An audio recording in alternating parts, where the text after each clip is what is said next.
সকাল সকাল বড় কাজ হয়ে গেছে, মানে এই সমস্ত কাজকর্ম সেরে মেয়েকে স্কুলে দিয়ে চলে এসেছি। আজকে সকালে শ্যাম্পু ট্যাম্পু করেছি, কাজকর্ম করেছি, তাই না সকালবেলা ব্লগ অন করা হয়নি, অনেক দেরি হয়ে গেছিলো আর কি, ব্যস্ত ছিলাম। তো ওকে দিয়ে আসার সময় তো বাজার দোকান করে নিয়ে এসেছি। এদিকে দেখো রান্নাবান্নাও সকালের রাতের মোটামুটি ডান। আর আজকে কি কিনেছি তোমাদেরকে দেখাই। আমার রেগুলার বাজার দোকান করারই থাকে টুকটাক কিছু না কিছু, যতই মাছ কাবারি আনাই এসব আনতেই থাকি, এসব লাগেই। এই দেখো কাঁচা হলুদ, তোমরা কারা কারা খাও কাঁচা হলুদ? আমি কিন্তু মেয়েকে খাওয়াই, মানে চেষ্টা করি, খায় না, খেতে চায় না, চেঁচামেচি করে। আর হচ্ছে এই বিস্কিটটা কিনেছি, ফ্যামিলি প্যাক হচ্ছে প্রাণের, এটা সোনামা খুব পছন্দ করে খেতে, আমারও খুব ভালো লাগে এই টোস্টটা। আর এনেছি হচ্ছে একটা ব্রেড, বড় ব্রেড, ব্রাউন ব্রেড পাইনি আজকে, তাই মিল্ক ব্রেডটাই নিয়ে এলাম। দুধ এনেছি, এগুলো তো রেগুলারের, আর এইসব টুকটাক জিনিসপত্র। আর হচ্ছে এই যে পটল ফটল এইসব।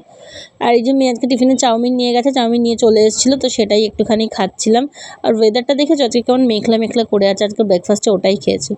বেলায় আজকে মাছ ডাল তরকারি সব ছেড়ে দিয়ে আমি যেটা খেয়েছি এই যে চাল আর ডাল, দেখো সেই সকাল থেকে ভিজিয়ে রেখেছিলাম কুকারের মধ্যে।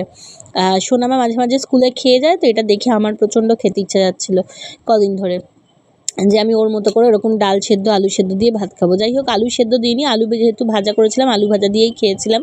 আলু ভাজা আর মাছ ভাজা দিয়ে এরকম সুন্দর করে একদম সেদ্ধ ভাত খেলাম। দারুণ লাগে না? তোমাদের কার ভালো লাগে? আমার তো দারুণ লাগে। আর এই যে তারপরে রেডি হয়ে গেছি, যাচ্ছি সোনামাকে স্কুল থেকে আনতে। এটা তো একটা বিশাল বড় কাজ, বিশ্বাস করো। এত এত গরম যে ঘর থেকে বাইরে বেরোতে ইচ্ছে যাচ্ছে না। ওই ওয়ার্ক ফ্রম হোমই ঠিক আছে। মেয়েটার আর দুদিন পর স্কুল হয়ে স্কুল ছুটি পড়ে যাবে। এই যে এসে দেখো কি বিভৎস ঘামছে, দেখেছো কি বিভৎস ঘামছে, জীবনে শান্তি নেই এত, মানে কি বলবো। আচ্ছা, আজকে হচ্ছে স্কুল থেকে এসে খাচ্ছে হচ্ছে ওয়াটারমেলন জুস, আর সেটার মধ্যে এরকমভাবে ভ্যানিলা আইসক্রিম দেওয়া। নিজেরটা রেখে দিয়ে আমার থেকে আইসক্রিমটা খেয়ে নিচ্ছে, কীরকম বদমাইশ তাহলে বলো। তুমি তোমারটা খাও, খেয়ে বলো কেমন হয়েছে আমাকে। খেয়ে বললো কি শান্তি, মানে ঠান্ডা ঠান্ডা আরাম লেগেছে খেতে। তো একটুখানি খেয়ে নিল ওয়াটারমেলন জুস। আর তারপরে আমি বললাম কি একটু মুখটা দেখা, একটু মুখটা দেখা, কেন বলো তো এত আদর। আজকে ওদের ইলোকেশন কন্টেস্ট ছিল স্কুলে, সেখানে উনি ফার্স্ট হয়েছেন, আবার বেঙ্গলিটাও, তো সেই জন্য ওর এত আনন্দ আর কি। তো যাই হোক, তারপরে বিকালবেলা ঘুমোচ্ছিলো, ঘুম থেকে উঠে এইসব হয়েছে। আজকে খুব হুল্লোড় করেছে এসে। ওর সারাদিন বন্ধু বলতে আমি, আর আমার সাথে এইসব করে। আর আমি কি খাচ্ছিলাম দেখবে, দেখো লাল নিমকি, সোনামা ঘুমাচ্ছিল আর আমি এদিকে শুয়ে শুয়ে লাল নিমকি খাচ্ছিলাম। আর তারপরে এখানে সোনামা বিকালবেলা খাচ্ছে জ্যাম ব্রেড। আচ্ছা, আমি দুটোতে বাটার লাগিয়ে দিয়েছিলাম, সেটা পছন্দ হলো না, ও জ্যাম ব্রেডই খাবে, ওই জন্য ব্রেডে আবার নিজে গিয়ে জ্যাম লাগিয়ে দিল। আমি বললাম একটা ব্রেড আর একটা জ্যাম ব্রেড, দুটো এরকমভাবে নিয়ে নিয়ে খা। বললো না, আমি এরকমভাবে খাবো না। তো আবার ব্রেডে জ্যাম লাগিয়ে খেলো, আর আমি এখানে চা খাচ্ছি। এইটুকুনি চা হয়েছে জানো, চাটা সব দুধটা সব শেষ হয়ে গেছে। আর নতুন দুধের প্যাকেটটা আর কাটলাম না, সোনা আমার দুধ খেলো না বলে, সেই জন্য আর হলো না। মানে খুব গরম লাগছে, সোনা আমাকে বললাম বসে বসে এখন স্কুলের একটু গল্প করছিলাম। তারপরে সন্ধ্যাবেলা পড়তে বসিয়েছিলাম, সে বাবা পড়াশোনার যে কী অবস্থা, এসব হাত দিতেই ভয় লাগছে। এদিকে করছি পটল ভাজা, আর এদিকে হচ্ছে রুটি। ও বই খাতা নিয়ে ছড়িয়ে বসলেই না আমার কীরকম বুক ধরাস ধরাস করে আজকাল, কেন বলো তো? এত পড়ার প্রেশার।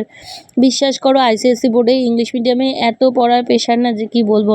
আমাদের ছোটোবেলাটা একরকম ছিল, আর এখনকার স্কুলগুলো হয়েইছে যে বাচ্চাগুলোকে পুরো মেন্টাল প্রেশার শেষ করে দেবো আর কি, এরকম।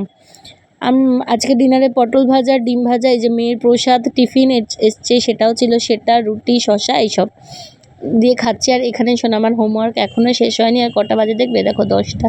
মাঝে মাঝে খুব কষ্ট হয় যে শৈশবটা সত্যিই নষ্ট হয়ে যাচ্ছে। সরকারি স্কুলেতে এরকম অ্যাকোমোডেশন নেই যে যেখানে বাচ্চাকে ঠিকঠাক একটু পড়াশোনা করাতে পারি, সেই জন্য এই প্রাইভেট স্কুলগুলোতে ভর্তি করার, প্রাইভেট স্কুলগুলো জাস্ট বাচ্চাগুলোকে মেরে ফেলছে। পিঠে একটা বিশাল বড় বোঝা, আর প্রচুর পড়ার প্রেশার, সব কিছু শিখতে হবে এরকম ব্যাপার। তার মধ্যে মানে কি বলবো, আর ইঁদুর দৌড়ের থেকেও খারাপ। যে মেয়েটাকে দুদিন আগে আমি এইভাবে পিঠে করে নিয়ে ঘুরতাম, সে আজকে এরকমভাবে একটা জিনিসে পিঠে উঠে ঘুরছে। দেখেছো কি অবস্থা?